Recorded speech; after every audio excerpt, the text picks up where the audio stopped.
What is up, Solow Sportsers? I'm here inside Court 17 to bring you a review of the latest update to the Head Radical lineup, the Head Radical Team 2025. Stick around, see how I took it out on court, if it's the next racket to join my team of elite rackets for 2025.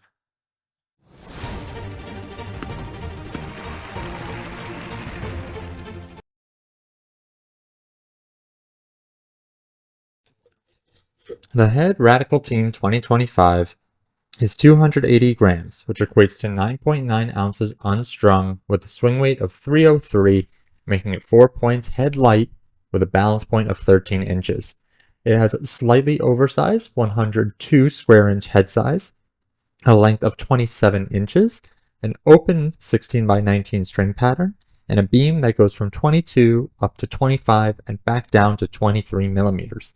The stock grip is the Hydrosorb Pro and has a vibrant sunset orange hue cosmetic. The team is the lightest of the family, unless you want to include the Elite, which is a composite racket.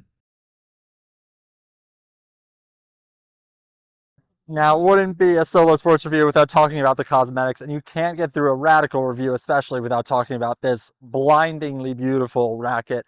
For me, it's maybe a little much, but I think it looks fantastic. I think you have the ability to screw around and throw on a green grip, and it just looks absolutely bananas.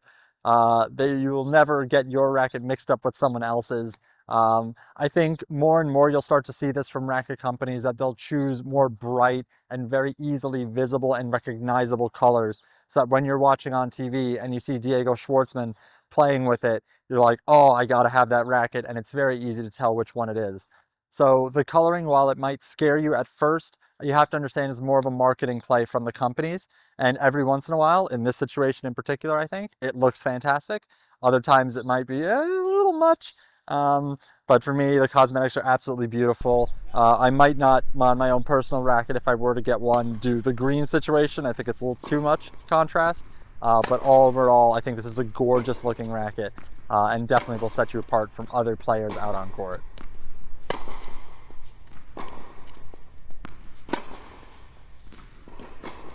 For this playtest, we decided to string this racket up with a hybrid.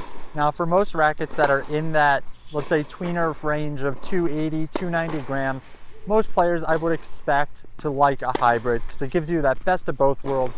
You're not quite super tough enough to handle a full bed of polyester, and you're probably shredding through multi-filaments. So I think hybrids are a really great place to start. And for this playtest in particular, we strung it up with Head Links and their Head Velocity. Which is a great hybrid in the sense that they're both very smooth, rounded out strings, so very great access to snapback and spin, especially with a racket with a slightly bigger than average head size and a standard 16-19 string pattern. That string movement will help give you some spin as well, even though it is a more control-oriented frame.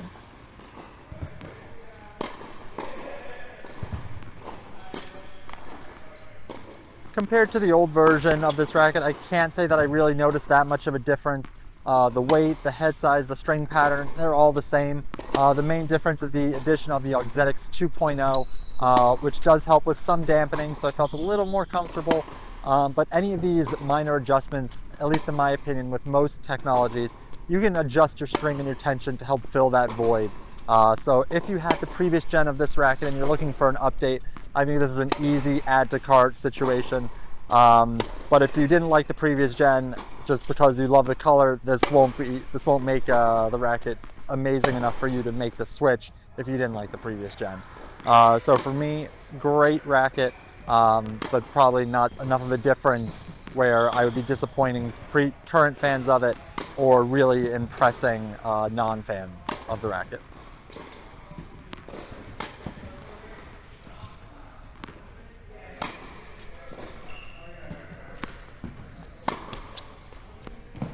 From the baseline, I had a lot of fun with this racket. What I noticed is when I was really going for my shots is when I really got myself into trouble. When I slowed it down, played a little flatter, played a little more in line with the average player that's going to pick up a racket like this, it worked out really well. When I tried being too whippy and too fancy, too spinny, wasn't so great. But I really enjoyed just hitting flat, down the middle, able to absorb pace pretty well. Not fantastic, but pretty well. but I've got pretty easy access to power, even though it is a more control-oriented racket. And I probably have to give that to the credit of the 102 square inch head size. So again, I think like a 102 isn't dramatic. It isn't what I would call a grandma or grandpa trampoline situation, but it definitely gives you much easier access to power. And for me, it almost comes out of nowhere because I wasn't expecting it. So from the baseline, super easy, super fun, but still dialed in. The balls were definitely not sailing on me. So really fun for me.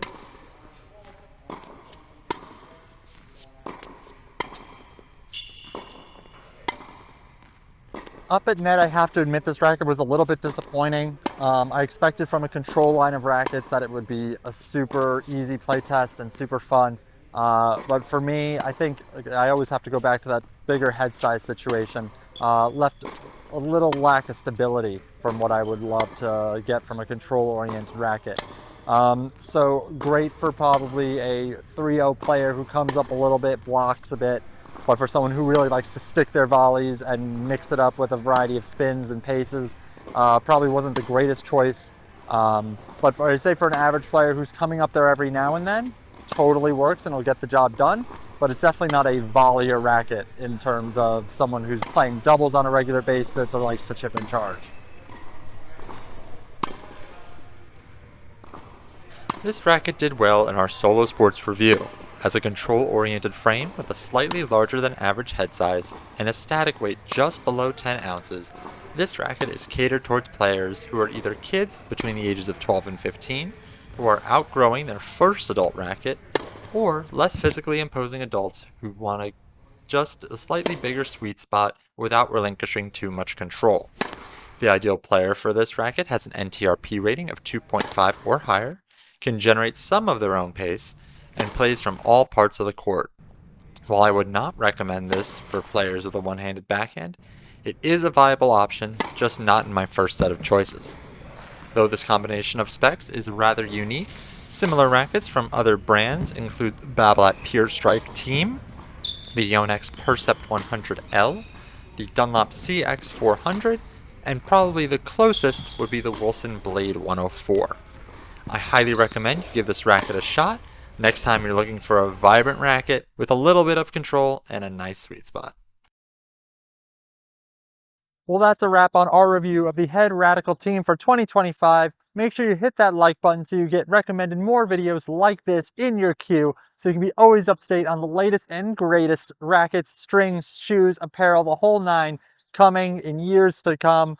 And as always, we look forward to seeing you in the next video.